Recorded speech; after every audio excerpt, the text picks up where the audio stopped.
చలో medical college కార్యక్రమాన్ని పోలీసులు అడుగడుగునా అడ్డుకుంటున్న పరిస్థితి కనపడుతుంది. నంద్యాల జిల్లా చూసుకున్నట్లయితే ఎవరు కూడా ఏ నాయకుడు కూడా ఈ యొక్క చలో మెడికల్ కార్యక్రమంలో పాల్గొనకూడదంటూ ఆంక్షలు విధిస్తున్న పరిస్థితి కనపడుతుంది. వారికి నోటీసులు ఇస్తున్నారు.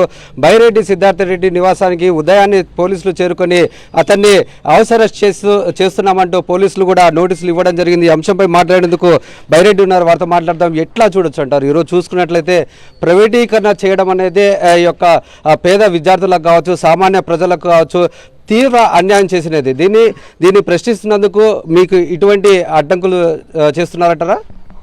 అంతే కదా. ఇప్పుడు ఇంతమంది ప్రజలు కానీ, మెడికల్ విద్యార్థులు కానీ, సామాన్య జనాలు కానీ అందరూ కూడా ఈ ప్రైవేటైజేషన్ అనేదాన్ని, ఈ పీపీపీ మోడల్ అనేదాన్ని కానీ వ్యతిరేకిస్తున్నారు. ఎంత వ్యతిరేకించినా కూడా మేము చేయాలనుకునేది మేము చేస్తామని చెప్పి ఒక నియంతృత్వ ధోరణిలో వాళ్ళు నిన్న కూడా టెండర్స్కి కాల్ చేయడం జరిగింది. నిన్న అసెంబ్లీలో కూడా దీనిపైన మాట్లాడడం జరిగింది. అంటే వాళ్ళ జీవితం అంతా కూడా పేదవాళ్ళకి ఏదో చేయాలా, ప్రభుత్వానికి ఏదో మేలు చేయాలా, ప్రభుత్వానికి ఆదాయం వచ్చేటట్టు చేయాలా అనే ఆలోచన లేకుండా వాళ్ళ సొంత వాళ్ళకి ఏదన్నా మేలు చేయాలా, వాళ్ళ సొంత జోబులు నింపుకోవాలనే ఆలోచన తప్ప వేరేది లేదు. దాంట్లో భాగంగానే ఈరోజు ఈ అరెస్టులు కూడా. ఈరోజు విద్యార్థులకు ఎగ్జామ్ ఉంది కాబట్టి మీకు పర్మిషన్ లేదు అని చెప్పినారు. సరే, విద్యార్థుల ఎగ్జామ్ అయిపోయిన తర్వాతనే మేము వచ్చి మా యొక్క నిరసన కార్యక్రమం తెలుపుతామంటే దానికి కూడా పర్మిషన్ నిరాకరించడం జరిగింది.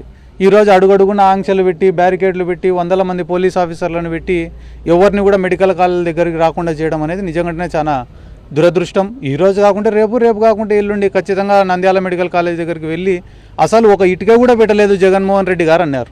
మళ్ళీ మెడికల్ కాలేజ్ ఎక్కడి నుంచి వచ్చింది? అది ఏమన్నా చూమ్ మంత్రం అంటే వచ్చింది? అది రాత్రికి రాత్రి లేదు కదా. ఆలోచన మాది, ఆచరణ మాది, నిధుల సేకరణ మాది, భూసేకరణ మాది. మొత్తం ఒక మంచి కార్యక్రమం చేయాలని 17 మెడికల్ కాలేజీలు శాంక్షన్ చేపించిందే జగన్మోహన్ రెడ్డి గారు. ఆయన 4 టర్ములు ముఖ్యమంత్రిగా ఉండి ఒక్క ప్రభుత్వ మెడికల్ కాలేజ్ కూడా తీసుకొని రాకపోగా జగన్మోహన్ రెడ్డి గారు తలపెట్టిన ఈ మంచి కార్యక్రమాన్ని కూడా ప్రైవేటైజ్ చేయడం అనేది నిజంగానే చాలా దుర్మార్గం. రాష్ట్ర ప్రజలు ఎప్పటికీ కూడా చంద్రబాబు నాయుడు గారిని క్షమించారని చెప్పి కూడా ఈ సందర్భంగా నేను తెలియజేసుకున్నాను. మరి అంటే టీడీపీ నాయకులు చెప్తున్న అంశం అంటే పూర్తిగా మెడికల్ కాలేజీలే పూర్తి కాలేదు, అటువంటిది ఏం చేశారని చెప్పేసి మీరు చెప్పుకుంటున్నారనే ధోరణితో వాళ్ళు మాట్లాడుతున్నారు. ఎట్లా చూడొచ్చు అంటారు? ఇప్పుడు భూసేకరణ చేయాలా, భూసేకరణ చేసిన తర్వాత ఫైనాన్షియల్ టైఅప్స్ పెట్టుకోవాలా, మొదలు పెట్టిన తర్వాత ఎక్కడా ఆగకుండా పని పూర్తయ్యే విధంగా నిధులను సమకూర్చుకున్న తర్వాత మనకున్నే టైం ఎంత? 5 సంవత్సరాలు ముఖ్యమంత్రిగా ఉన్నారు. దాంట్లో 2 సంవత్సరాలు కోవిడ్కు పోయింది. మన గురించి ఇన్ని మాటలు మాట్లాడుతున్నారు, పూర్తి చేయలేదని మాట్లాడుతున్నారు. ఆయనకు ఒక్కసారి కాదన్న 19 సంవత్సరాలు ఇచ్చినారు. ఇప్పుడు ఈ టర్మ్ కూడా కంప్లీట్ అయితే 19 సంవత్సరాలు. మళ్ళీ ఎందుకు ఒక్క గవర్నమెంట్ మెడికల్ కాలేజీలు తేలే? మేము మా టర్ములో 5 ఏళ్లలో 5 మెడికల్ కాలేజీలు రన్నింగ్లోకి తెచ్చినాం. సీట్ అలాట్మెంట్స్ జరిగిపోయినాయి, క్లాసెస్ జరుగుతున్నాయి, ఎగ్జామ్స్ జరుగుతున్నాయని ఈరోజు మమ్మల్ని రానియంది కూడా. మా 5 ఇయర్స్ టెన్యూర్లోనే 5 మెడికల్ కాలేజీలు కంప్లీట్ చేసి వర్కింగ్లోకి మేము తెచ్చినాం కదా. మళ్ళీ ఇన్నేళ్ళు ముఖ్యమంత్రిగా ఉండే ఒక వ్యక్తి ఎందుకు ఒక్క ప్రభుత్వ మెడికల్ కాలేజ్ కూడా తేలేదు? దానికి సమాధానం చెప్పకుండా మిగిలిపోయినాయి, మధ్యలో ఉన్నాయి, ఇంకా పూర్తి కాలే. డైవర్షన్ పాలిటిక్స్ అంటారు వీటిని. ఇవి తెలుసుకోలేనంత తిక్కోళ్ళు ఈ రాష్ట్ర ప్రజలైతే కాదు. మరి ఉన్న పలంగా ఇప్పుడు 4 మెడికల్ కాలేజీలకు యొక్క నోటిఫికేషన్ విడుదల చేయడం అనేది ఎట్లా? అంటే ఇంత తొందరగా చేయడానికి గల కారణమే ఉంటారు? ఆయనకు సంబంధించిన వాళ్ళకి ఏదైనా లాభం చేయాలా? ఇప్పుడు పబ్లిక్ ప్రైవేట్ పార్ట్నర్షిప్, ఏ ప్రైవేట్ కంపెనీ వాడైనా కూడా ₹1 లాభం ఆశించకుండా ఈ టెండర్లో పార్టిసిపేట్ చేస్తాడా?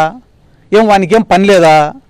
లేదు, సర్వీస్ చేయాలని వచ్చినాయంటే గాన దానికి మామూలుగా పెద్ద పెద్ద కంపెనీలు ఇస్తుంటాయి. కార్పొరేట్ సోషల్ రెస్పాన్సిబిలిటీ కింద దానాలు, ధర్మాలు, సేవా కార్యక్రమాలు చేస్తుంటాయి.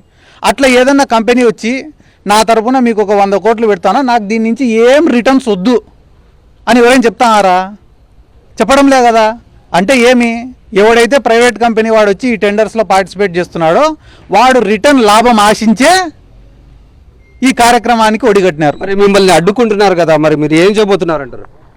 ఈరోజు అడ్డుకున్నారు, మళ్ళీ ఒక వారం తర్వాత పిల్లల ఎగ్జామ్స్ అయిపోయిన తర్వాత రేపు పీపీపీ మోడల్లో వచ్చిన ఆదోని కానీ, మిగతాది మార్కాపురంది కానీ, లేకుంటే పులివెందుల దాని దగ్గరకు కానీ వీటన్ని చోటికి పోమా? మేము ఖచ్చితంగా పోతాం. జగన్మోహన్ రెడ్డి గారు కూడా ఏదో ఒక చోట ఖచ్చితంగా పాల్గొంటా అని చెప్పి చెప్తున్నారు. ఇప్పుడు మనమందరం కూడా ఆలోచించాల్సింది, గమనించాల్సింది ఒకటే విషయం అన్నా, ఎందుకు ప్రభుత్వ మెడికల్ కాలేజీలు మీరు వద్దంటున్నారు?